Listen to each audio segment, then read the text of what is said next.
Good afternoon बच्चे।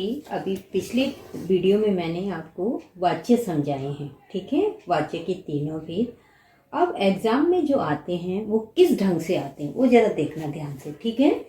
अब यहाँ पे मैंने MCQ दिए हैं, तो उसके अनुसार आपको जैसे आपका 5 नंबर का आएगा, 7 नंबर का, जितने भी नंबर का आएगा, तो इस ढंग से पहले तो आपने पूरी परिभाषाएं याद करनी है, अच्छी तरह से उनके नियम याद करेंगे, कैसे लगाने हैं कैसे, तो वो आपको पहले पूरा समझना है वीडियो, ठीक है।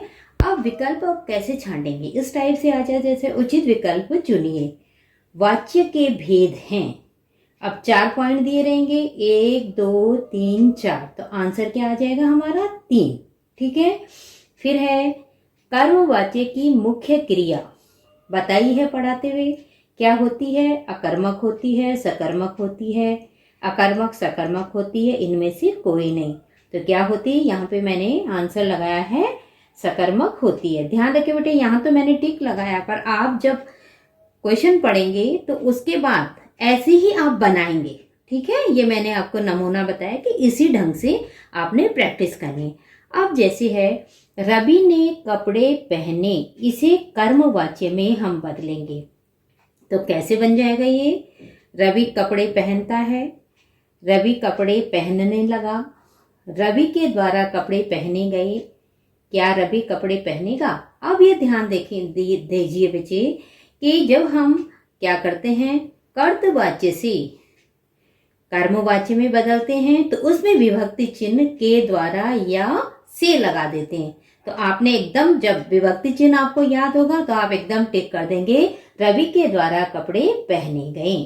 उसके बाद है भाववाचक क्रिया हमेशा। अब ध्यान रखें कि अगर आपको नियम पता होंगे तो MCQ बिल्कुल मुश्किल नहीं होते बेटे।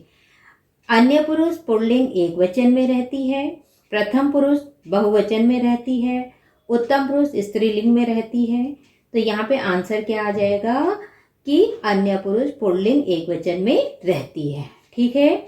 अब देखो क्वेश्चन नंबर 5 है, मैं यह भाषा नहीं पढ़ सकूंगा, भाववाच्य में इसका रूप होगा। अब देखो भाववाच्य में क्या विशेषता है भाववाच्य की, वो आपने वो पॉइंट जो मुख्य बिंदु है पहले वो समझनी है। मुझसे यह भाषा नहीं पढ़ी जा सकेगी, मैं यह भाषा नहीं पढ़ूंगा, मैं यह भाषा पढ़ सकता हूं, उपरोक्त में कोई नहीं। तो कौन सा आंसर आ जाएगा इसका, का आंसर इसका आ जाएगा। अब है कर्तवाच्य, आगे है जाना क्रिया को सहायक क्रिया के रूप में प्रयोग किया जाता है। किस में किया जाता है, कर्तवाच्य में, कर्मवाच्य में, भाववाच्य में, इनमें से कोई नहीं। तो किस में किया जाता है, जाना क्रिया। ध्यान रखना बेटे, ये इसी से फटाफट आप पहचान सकते हो, तो क्या होगा, कर्मवाच्य। अब क्वेश्चन नंबर 7 है, उससे चुपचाप नहीं बैठा जा सकता। वाक्य का प्रकार होगा कर्मवाच्य, भाववाच्य, कर्तवाच्य, कर्मवाच्य और भाववाच्य। तो क्या हो जाएगा यहाँ पे, भाववाच्य।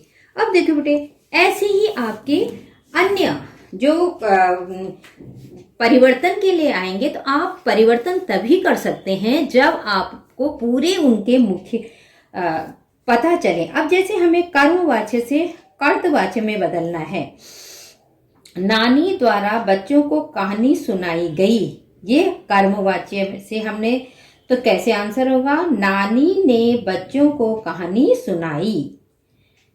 सैनिक देश की रखवाली करते हैं, कर्तवाच्य है अगर, तो इसको हमने कर्मवाच्य में बदलना है, तो कैसे हो जाएगा, सैनिकों द्वारा देश की रखवाली की जाती है, ठीक है। छात्रों ने पाठ याद किया, कर्तवाच्य से कर्मवाच्य में बदलेंगे, तो कैसे बदलेंगे, छात्रों के द्वारा पाठ याद किया गया। उसी प्रकार कर्तवाच्य से भाववाच्य में अगर हमें बदलना है, जैसे बीमारी के कारण वह बैठ नहीं सकता, ठीक है, तो इसको हमने क्या करना है, बीमारी के कारण उससे बैठा भी नहीं जाता। अब आगे देखिए, इस गंदगी में मैं नहीं रह सकता, कर्तवाच्य का वाक्य है, इस गंदगी में मुझसे नहीं रहा जाएगा। अब देखिए बेटे, इसमें से विभक्ति लगती है, आपको पता है, और असमर्थता का बोध होता है, सबसे और नहीं का प्रयोग। तो ध्यान रखेंगे, जहां इस तरह से होगा तो आपको वो ध्यान में रखना है। थैंक यू बच्ची।